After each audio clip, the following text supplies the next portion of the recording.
சிவனே, கை தொழும் பேர்க்கு அருளும் சிவனே, அன்பரின் குறைகளை தீர்க்கும் சிவனே, அண்ணாமலையில் அருளும் சிவனே,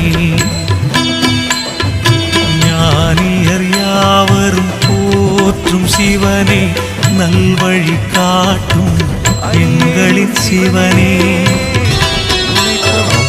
ஆணவ குணத்தை அழித்திடும் சிவனே, அண்ணாமலையில் அருளும் சிவனே.